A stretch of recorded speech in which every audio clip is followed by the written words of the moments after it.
The chef told me my recipe for the signature dish was all wrong. I created it. I was sitting in the back row of Julian Cross's Advanced Culinary Techniques class at the Institute of Culinary Excellence in downtown Chicago, watching him demonstrate what he called my signature creation to 30 aspiring chefs who hung on his every word. The dish was seared duck breast with cherry port reduction, crispy duck fat potatoes, and a black garlic puree, plated with microgreens and edible flowers in a very specific arrangement. I'd created every element of that dish 12 years ago when I was head chef at Vermilion, the restaurant that had put me on the map and earned me my first Michelin star. Julian had been my sous chef back then, 24 years old and hungry to learn everything I could teach him. Now he stood at the front of this gleaming demonstration kitchen, his chef's whites pristine and pressed, explaining to these students that the key to the dish was cooking the duck breast to exactly medium rare and finishing it with a torch to crisp the skin. Wrong. Completely wrong. I'd always seared it skin side down in a cold pan, rendering the fat slowly until the skin was crackling and golden, then finishing it in a 400-degree oven for exactly 6 minutes. The torch method he was demonstrating would give you unevenly cooked meat and bitter, burned skin. I watched him plate the dish, watched him drizzle the reduction in the exact pattern I'd designed, watched him place the microgreens at precisely 2 o'clock on the plate like I'd done 1,000 times, and felt my hands curl into fists on the table in front of me. I'd been living in northern Michigan for the past decade, running a small bakery in a town of 3,000 people, making sourdough bread and croissants for tourists and locals who had no idea I'd once been considered one of the most innovative young chefs in the country. After my wife Melissa died in a car accident 11 years ago, I'd had what my therapist politely called a complete mental breakdown. I'd walked away from Vermilion, from my Michelin star, from the culinary world entirely, and disappeared into grief and silence. The bakery had been therapy, a way to work with my hands and create something simple and honest without the pressure of innovation or acclaim. I'd been content there, or at least numb enough to function. But last month, I'd received an email from the Institute asking if I'd be interested in taking some advanced classes to refresh my skills, sent to an old email address I barely checked anymore. Something in me had responded to that invitation, some buried part of my chef's soul that still remembered what it felt like to create at that level. So I'd enrolled under my legal name, Daniel Reeves, paid the tuition, and driven down to Chicago for weekend intensive courses. I'd specifically chosen Julian's class because I wanted to see what had become of my former protege, the young man I'd mentored and trusted with my techniques and recipes. I'd expected to feel proud, maybe nostalgic. Instead, I was watching him claim my signature dish as his own original creation and teach it incorrectly to a room full of students who would go out into the world replicating his flawed version.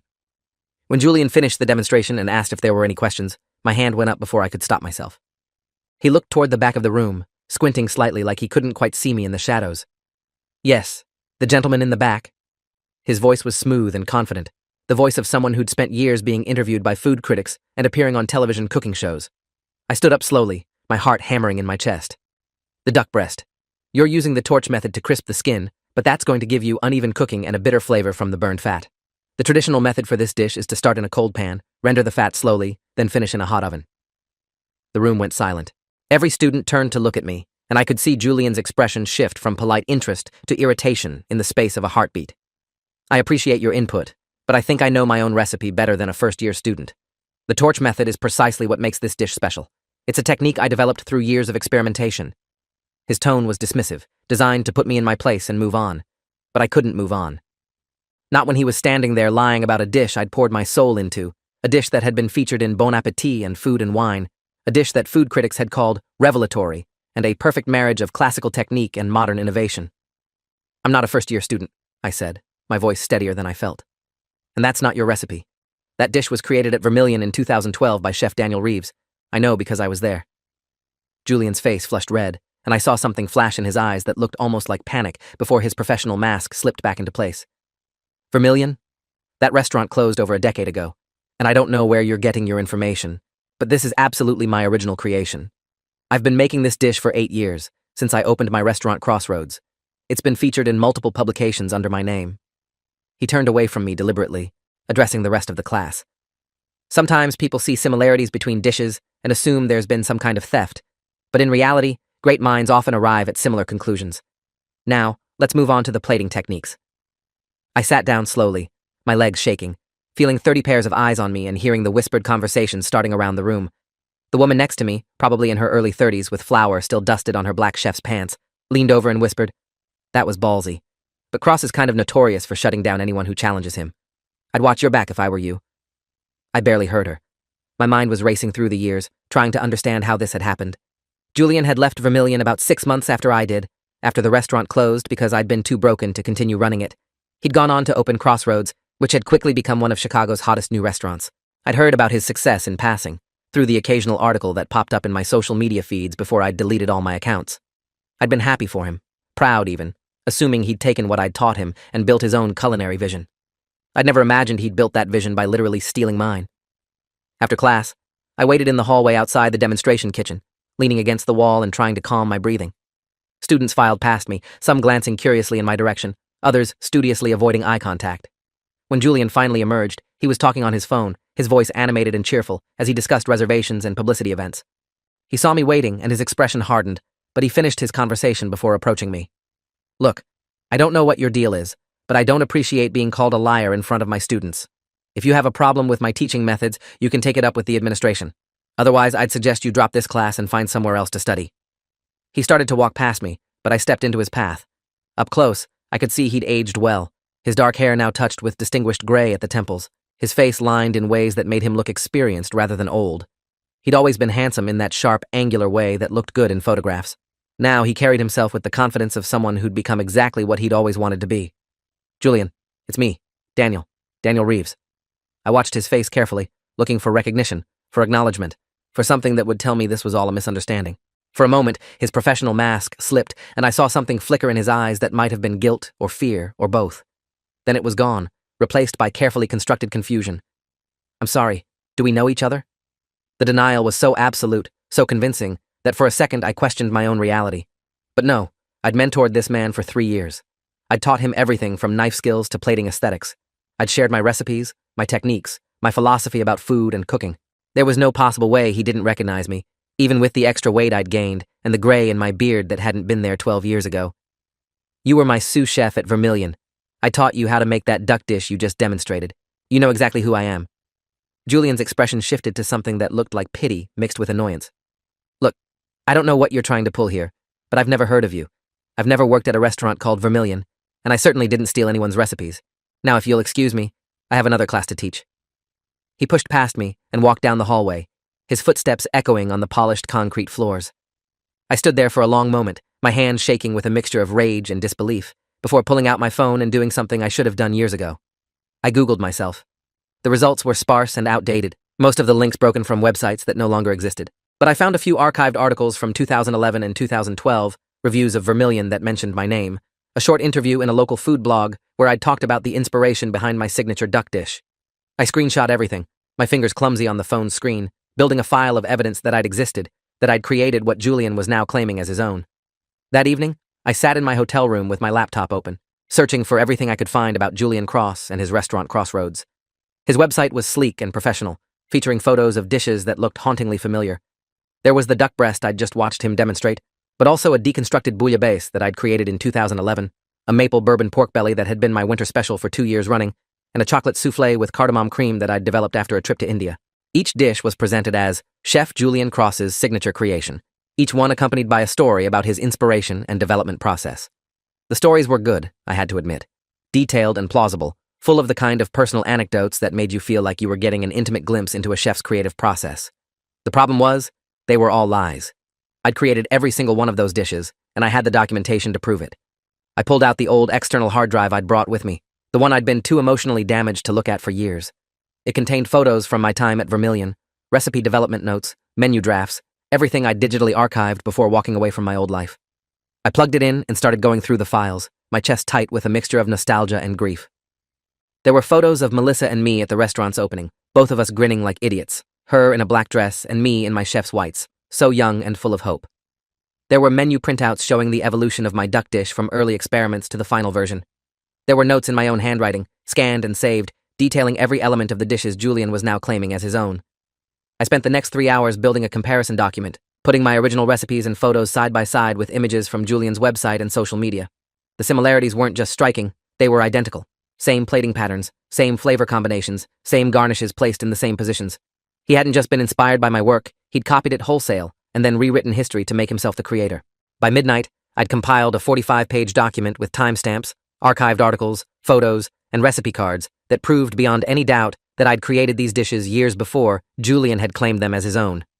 The question was, what to do with this information? I could go to the Institute's administration, but what would I say? That their star instructor was a fraud? They'd probably dismiss me as a delusional former chef trying to reclaim past glory. I could go public, but I had no platform anymore, no credibility in the culinary world after disappearing for a decade. I'd deleted my social media accounts, cut ties with almost everyone I'd known in the industry, become a ghost. Who would believe the ghost over the successful, celebrated chef with a thriving restaurant and television appearances? I called my old friend Marcus. Wait, I can't use that name. Let me reconsider. I called my old friend David Chen. No, can't use Chen either. I called my old friend David Sullivan, who'd been the general manager at Vermilion and one of the few people I'd kept in sporadic contact with over the years. He answered on the third ring, his voice thick with sleep. Daniel? Jesus, do you know what time it is? I need your help. It's about Julian. I heard rustling on the other end of the line, the sound of David sitting up in bed. Julian Cross? What about him? I explained everything, the class, the demonstration, the denial, the evidence I'd found. David listened in silence, and when I finished, he let out a long breath. I always wondered about that. When Crossroads opened and I saw the menu, I thought some of those dishes looked familiar, but I figured maybe you'd sold him the recipes or given him permission or something. I never thought he'd just straight up steal them and claim them as his own. His voice had shifted from sleepy to alert, tinged with the anger I was feeling. You still have the original recipe cards? The ones with your handwriting? I have everything. Photos, development notes, menu drafts, all of it. I just don't know what to do with it. David was quiet for a moment, and I could almost hear him thinking. You need a lawyer. Specifically, you need an intellectual property lawyer who specializes in food industry cases. I know someone. Let me make some calls. But Daniel, you need to be prepared for this to get ugly. Julian's not going to just admit he stole from you. He's built his entire career on those recipes. If you expose him, you're going to destroy everything he's created. Good, I said, surprised by the venom in my own voice. He destroyed everything I created when he stole it. The next morning, I received an email from David with contact information for Rachel Kimura, an attorney based in Chicago, who specialized in intellectual property disputes in the restaurant industry. She had 23 years of experience and a reputation for being ruthless, but fair. I called her office at exactly 9 a.m. when they opened, and her assistant scheduled me for a consultation that afternoon. Rachel's office was in a sleek high-rise overlooking Lake Michigan, all glass and chrome and expensive art on the walls. She was in her early 50s, impeccably dressed in a charcoal suit, with sharp eyes that seemed to assess everything about me in the first 30 seconds. I sat across from her and laid out my case, showing her the comparison document I'd created, the archived articles, the photos, the recipe cards. She reviewed everything methodically, taking notes on a legal pad, occasionally asking clarifying questions. When I finished, she sat back in her chair and steepled her fingers. This is a strong case for recipe theft and potentially fraud, but there are complications. Recipe copyright law is notoriously murky. You can't copyright a list of ingredients or basic cooking methods. What you can protect is the specific expression of a recipe, the exact wording, the detailed instructions, the plating design if it's sufficiently unique and creative. What we have here is more of a trade secret issue combined with potential fraud and misrepresentation. She pulled out a legal pad and started sketching out the situation. Julian Cross has been publicly claiming these recipes as his original creations, which is demonstrably false based on your documentation. That's fraud. He's potentially profited from this fraud through his restaurant, his teaching fees, and any cookbooks or media appearances where he's presented these dishes as his own work. That opens him up to civil liability at minimum. Can we stop him from using the recipes? I asked. Rachel shook her head slightly. Stopping him from cooking the dishes would be extremely difficult. Like I said, you can't really own a recipe in that way. But what we can do is expose the truth, demand public correction and attribution, seek damages for fraud and misrepresentation, and destroy his credibility. If he's built his reputation on stolen recipes, proving that theft will effectively end his career in the fine dining world. Reputation is everything in your industry. She pulled out a contract and slid it across the desk. My retainer is $15,000, and this case could take 6 months to a year depending on how hard Cross fights it. But based on what I'm seeing here, I think we can win. The question is whether you're prepared for what comes next. This will be public, messy. People will take sides. Your own past will be examined. Are you ready for that? I thought about the quiet life I'd built in northern Michigan, the anonymity I'd wrapped around myself like armor. I thought about my little bakery and my regular customers who knew me as Daniel the baker, not Daniel the failed chef who'd disappeared after his wife died. Going public with this would mean dragging all of that back into the light, facing questions about why I'd walked away, why I'd let Julian steal from me without fighting back. But I also thought about those 30 students in Julian's class, learning techniques wrong, building their culinary education on lies. I thought about every interview where Julian had talked about his creative process and his signature dishes, stealing not just my recipes, but my voice, my philosophy, my approach to food. I'm ready, I said, and signed the retainer agreement. Rachel nodded approvingly and made a note on her pad. Good. First step is to send a cease and desist letter to Cross and to the Institute, demanding that he stop claiming these recipes as his original creations and that he issue a public correction. We'll include your documentation as evidence. This will likely provoke a response, either denial or an attempt to settle quietly. Based on what you've told me about his personality, I'm guessing denial. She was right. 3 days later, I received a forwarded email from Rachel containing Julian's response, sent through his own attorney. The letter was 2 pages of legal language that boiled down to, "My client has never heard of Daniel Reeves, has never worked at a restaurant called Vermilion, and considers these accusations to be defamatory and potentially actionable. Mr. Reeves is advised to cease and desist from making these false claims or face legal consequences." Attached to the letter was a sworn affidavit from Julian stating that he had developed all of his signature dishes independently, that he had never stolen recipes from anyone, and that he had documentation of his own creative process. The audacity of it made my hands shake as I read. He wasn't just denying the theft, he was threatening to sue me for pointing it out. Rachel called me that evening, her voice calm and professional. "This is what I expected. He's doubling down, betting that you won't have the resources or the will to fight him. Now we escalate.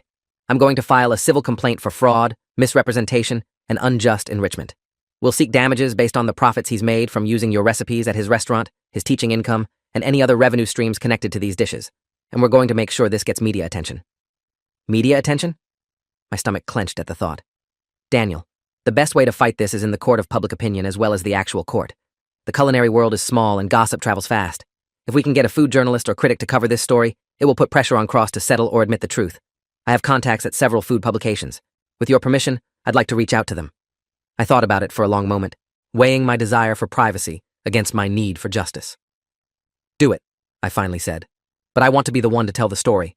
If this is going public, it should be in my own words." 2 days later, I was sitting in a coffee shop in downtown Chicago, across from Amanda Reyes, a food journalist for Chicago Magazine who'd been covering the restaurant scene for 15 years. She'd agreed to meet me after Rachel had sent her a preview of the evidence, and now she sat with her notebook open and a digital recorder on the table between us, her expression a mixture of skepticism and interest. "So let me make sure I understand this correctly," Amanda said, stirring sugar into her coffee. "You're claiming that Julian Cross, one of Chicago's most celebrated chefs, built his reputation by stealing recipes from you, a chef who disappeared from the industry over a decade ago. And you have proof of this?" I pulled out my laptop and walked her through everything, the same comparison document I'd shown Rachel, the archived articles, the photos of dishes from Vermilion that were identical to dishes now on Crossroads' menu. I showed her recipe cards in my own handwriting, dated and photographed, showing the development of each dish. I showed her the menu from Vermilion's final year, featuring every dish Julian was now claiming as his own. Amanda took notes rapidly, occasionally asking me to pause so she could photograph certain documents with her phone. As I talked, I watched her expression shift from skeptical to engaged, to something that looked almost like excitement. This was a story, and she knew it. "This is explosive," she said when I finished. "If this is true, if you can prove all of this, it's the biggest scandal to hit Chicago's food scene in years. But I have to ask the obvious question. Why now? Why wait 12 years to come forward?" I'd known this question was coming, had rehearsed my answer, but it still hurt to say it out loud. My wife died 11 years ago. I had a breakdown. I left the industry completely and moved away to heal. I didn't know Julian was claiming my recipes until I enrolled in his class last week. Once I found out, I couldn't let it continue. Amanda's expression softened slightly. "I'm sorry about your wife, but you understand that people are going to ask why you didn't speak up sooner, why you let him build his career on your work for over a decade." "Because I was barely surviving," I said, hearing the raw honesty in my own voice. "Because I was too broken to care about recipes or restaurants or any of it. Because I thought none of it mattered anymore. But it does matter. Those dishes were the last things I created before my life fell apart. They're connected to some of the happiest memories I have, and watching someone else claim them, teach them wrong, profit from them, it's like watching someone steal pieces of my past." Amanda was quiet for a moment, and I could see her processing the emotional weight of what I'd just said. "I want to run this story, but I need to verify everything independently. I'll need to contact sources who can confirm you worked at Vermilion, that these recipes are yours, that the timeline matches what you're claiming.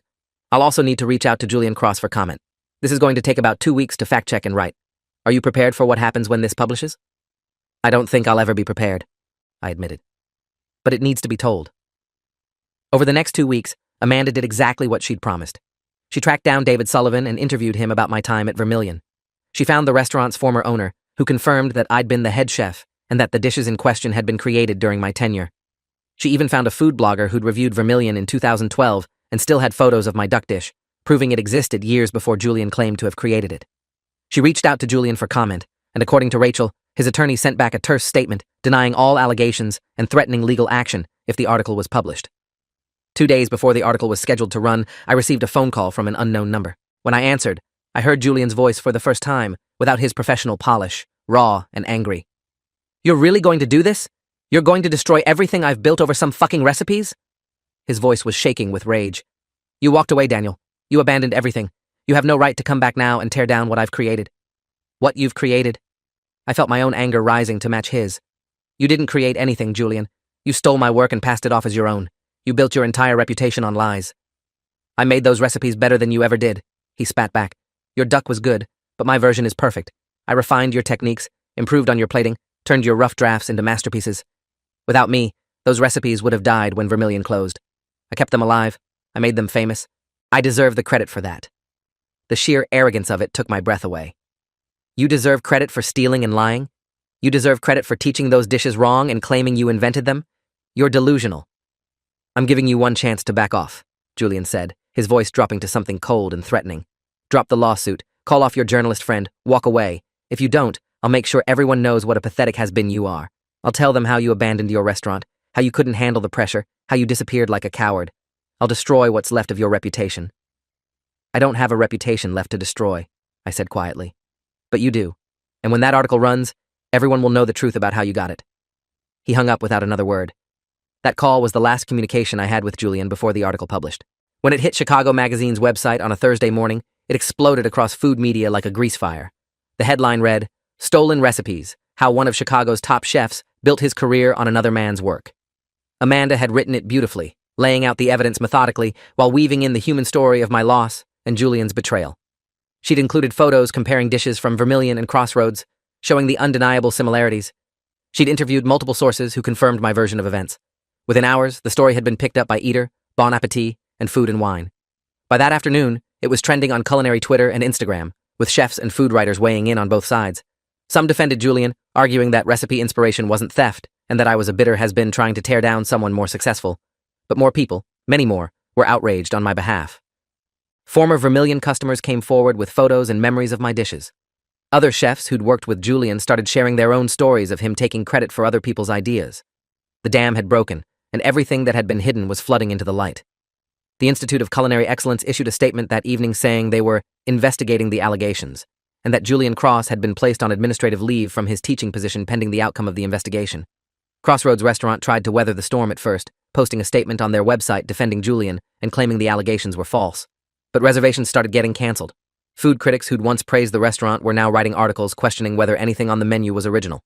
Two of Julian's sous chefs quit publicly, posting on social media that they could no longer work for someone who'd built his career on theft. 3 days after the article published, Julian called a press conference.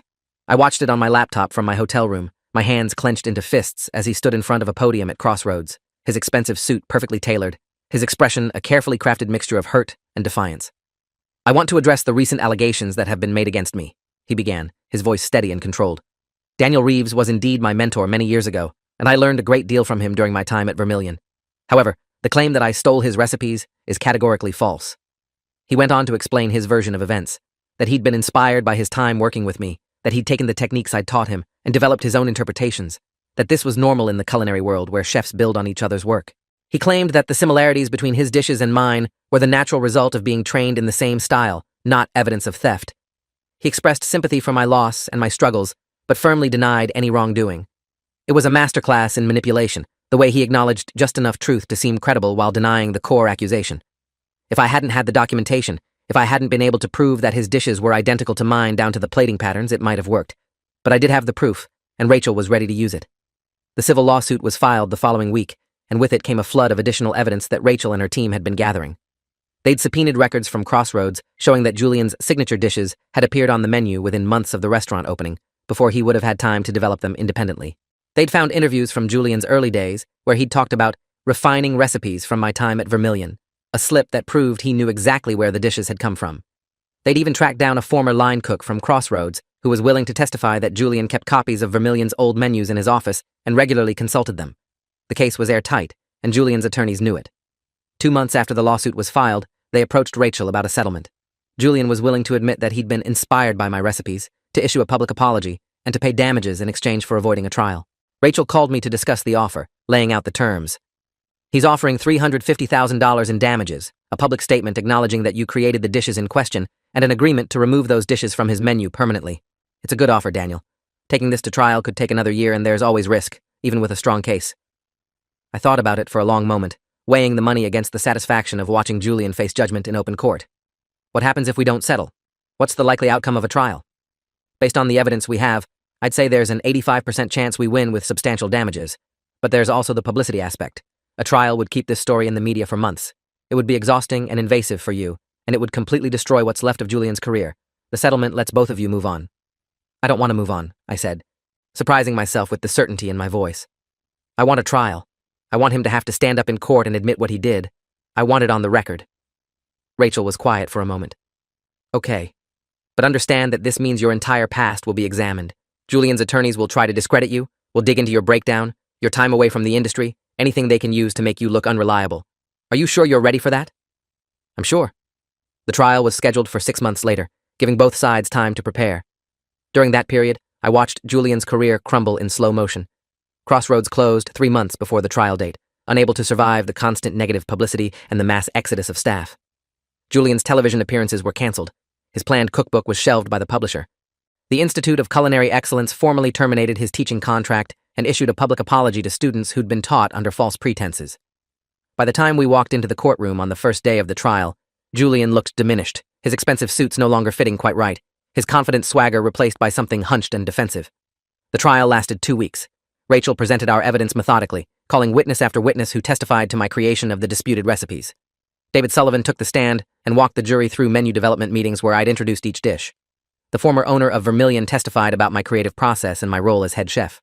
Food critics who'd reviewed my cooking in 2011 and 2012 confirmed that the dishes had existed under my tenure.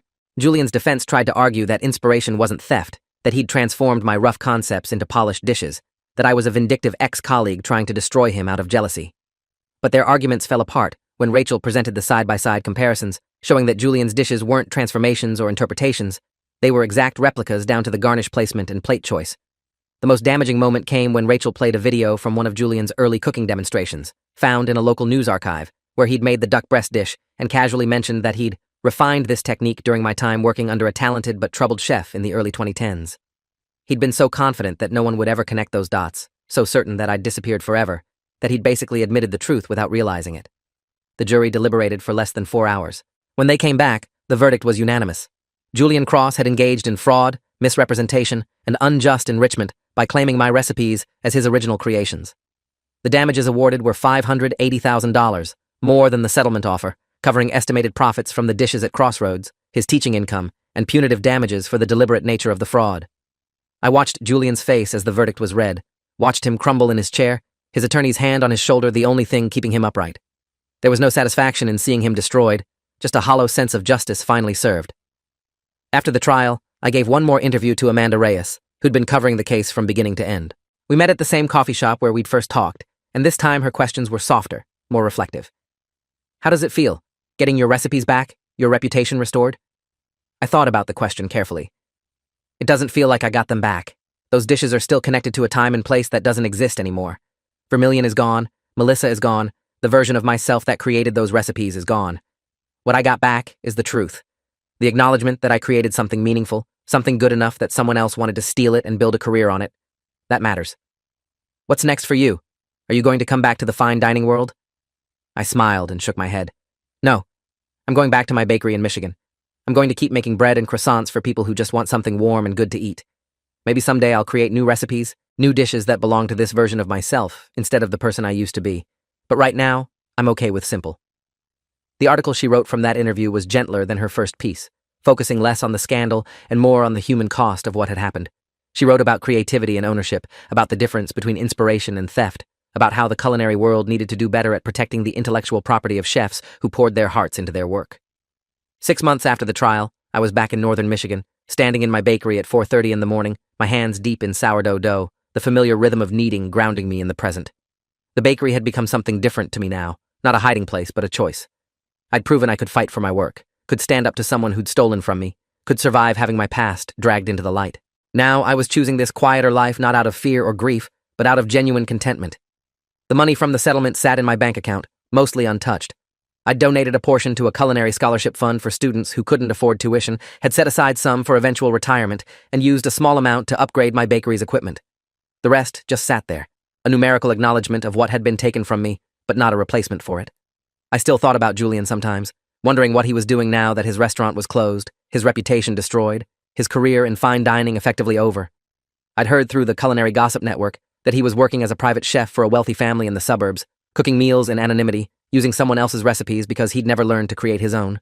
There was a kind of poetic justice in that, I supposed. As I shaped the morning's loaves and set them for their final proof, I thought about the students who'd been in that first class, the ones who'd watched me challenge Julian and had probably written me off as a crazy person. Some of them had reached out after the trial, apologizing for doubting me, asking if I'd ever consider teaching. I'd politely declined. I wasn't interested in teaching technique or recipes. If I ever had something to share with young chefs, it would be this. Create your own voice, your own vision, your own path. Don't steal from those who came before you. Build on their work, acknowledge their influence, but make something new that's genuinely yours. The sun was starting to rise over Lake Michigan, sending pale light through my bakery's windows. I pulled the first batch of croissants from the oven, their layers perfectly golden and flaky, and felt a quiet satisfaction that had nothing to do with acclaim or recognition. This was enough.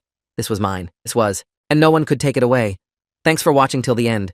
Make sure to subscribe and like to not miss the next story.